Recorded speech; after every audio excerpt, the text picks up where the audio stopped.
Hey guys, history behind the warrior, and today we're going to be talking about the elder god Shinnok.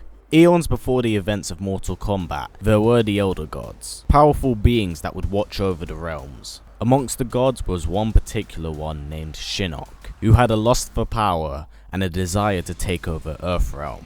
Shinnok wished to enter Earthrealm, but he could not do this as the elder gods would be aware of his actions. To resolve this issue, Shinnok would create a powerful amulet that would allow him to weaken the dimensional barriers, allowing him to pass between dimensions unnoticed. Shinnok's lust for power eventually led to a civil war breaking out amongst the gods. This would also lead him to fight Raiden, the Thunder God. During the climax of the war, Raiden was able to defeat Shinnok.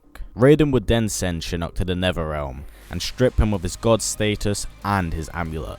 In the Netherrealm, Shinnok would endure constant torture for his crimes by at the time Netherrealm Overlord Lucifer. Fortunately for Shinnok, he was able to encounter a very young Quan Chi. Shinnok would tell Quan Chi that if he helped him overthrow Lucifer, then he would embed Quan Chi with incredible power. This would happen, and Shinnok would become the new ruler of the Netherrealm. Shinnok would then begin building his second army of darkness, in hopes of leaving the Netherrealm and killing his fellow elder gods. During this time, he would send Quan Chi on a mission in order to find where his amulet's whereabouts were. Quan Chi would hire the Lin Kuei to get the amulet, and they would send Sub-Zero to get it. Despite the overwhelming odds, Sub-Zero was able to defeat every obstacle in his path. When Shinnok obtained his amulet, he was unaware that the real one had been switched out with a replica, which Quan Chi kept. Shinnok would bide his time, being well aware of Shao Kahn's attempted invasion of Earthrealm. During the invasion, he would send Noob Saibot to monitor what was happening. Whilst this was happening, he would gain an ally in the Edenian Tanya. This was mainly because when he wanted to start his assault, he wanted to get rid of all of the Edenians, therefore putting Kitana and her forces out of the picture. With Shao Kahn now defeated, he would begin his invasion, starting with Edenia. Tanya was able to open a portal, allowing all of the Netherrealm demons to pass through. Many of the inhabitants were killed or imprisoned, like Sindel and Kitana. Also during the invasion, a few old villains returned, such as Melina and Baraka. After capturing Edenia, he would then begin to start attacking gods, killing 3 of the 4 elemental gods that were guarding his amulet, with Fujin being the only one to survive. Despite the success of his invasion, he did not count on one thing, and that was that his amulet was a fake. When he attempted to confront Quan Chi about this, he had already been taken by Scorpion to the Netherrealm, and this would lead to his eventual defeat by the hands of Liu Kang, once again banishing Shinnok to the Netherrealm. Shinnok would later return during Armageddon. It is revealed that Shinnok knew Taven and his family well before they were assigned a quest. Shinnok would later encounter Taven whilst he was being attacked by Li Mei. He would then deceive the Edenian in helping him defeat her. Taven was confused to see an elder god in mortal realms, in which Shinnok then lied to him, saying that he was stripped of his powers by the elder gods because he was meddling in mortal affairs. Shinnok would then manipulate Taven into killing demons in his sanctuary. After completing this task, Shinnok revealed that he had deceived Taven. However, Shinnok thanked Taven and gave him clues about the whereabouts of his brother, saying that he had only left Netherrealm just recently. With Taven now gone, Shinnok was revealed to be aiding Dagon, Taven's brother. Despite this, Shinnok began doubting his choices in favouring Dagon. This was because Shinnok had seen both of the brothers fight the demons that he made, and that Taven was able to execute them a lot faster than his brother Dagon. Shinnok is later seen during the Battle of Armageddon, where he's fighting on the forces of darkness.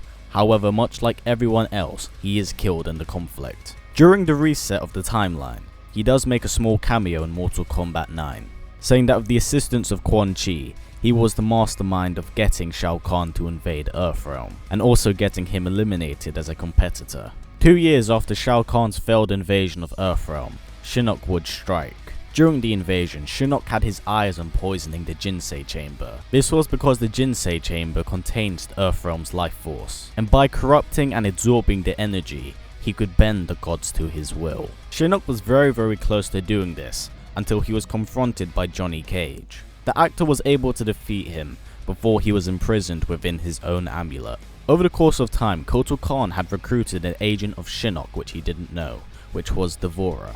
When Outworld had acquired the amulet, Devora would betray them and take the amulet to Quan Chi in order to have Shinnok released. Devora was successful in passing the amulet over to Quan Chi, allowing him to release Shinnok just in time before he was killed by Scorpion. When Shinnok was released from his amulet, he would knock all members of the Special Forces and the Shiro Ryu unconscious. He would then return to the Sky Temple to once again corrupt the Jinsei Chamber. When Shinnok and his revenants arrived at the Sky Temple, he would get Raiden's attention by torturing Bo Raicho. After drawing out the Thunder God, Shinnok would then proceed to the center of the Jinsei Chamber to corrupt it. As Shinnok approaches the Jinsei, Raiden has somehow managed to defeat all of the revenants and attempts to stop the Elder God, but Shinnok holds him in place with a giant skeletal hand. When Shinnok enters the Jinsei, he begins corrupting it, turning the Earthrealm skies crimson red, taking on a much more demonic look. During this time, Cassie Cage's team is able to infiltrate the Jinsei chamber. Cassie Cage alongside Kung Jin are able to infiltrate the chamber, with Cassie Cage now confronting Shinnok. Cassie Cage is easily outmatched by the empowered Shinnok. That is until Shinnok begins attacking Johnny Cage, triggering Cassie Cage's Mediterranean war cult powers. This amplifies her powers, making her more than a powerful force to deal with against the Elder God Shinnok. The corrupted Shinnok is then defeated by Cassie Cage. With Raiden now freed from his grasp, he is put in the Jinsei chamber in order to purify it. By doing so, he is able to return Shinnok to his normal form. Shinnok and Devore are then taken into custody by the Special Forces. Shinnok last appears in Mortal Kombat X, when a corrupted Raiden arrives in the Netherrealm, telling the new rulers Kitana and Liu Kang that if they mess with Earthrealm, they will be killed. To assert his point, Raiden throws the severed head of Shinnok at their feet, saying that there are fates worse than death. Although Shinnok is not killed by this due to his Elder God status, he is now left as a vegetable. Anyway guys, I hope you enjoyed this. I'm really kind of struggling to choose who I want to cover next week, so I'm gonna leave it to you guys in the comments below to choose who I talk about. The person who gets the most thumbs up is probably the one I'm gonna cover. Also, if we have any Street Fighter fans, I would just like to let you guys know that we are currently covering Ken Masters this Saturday.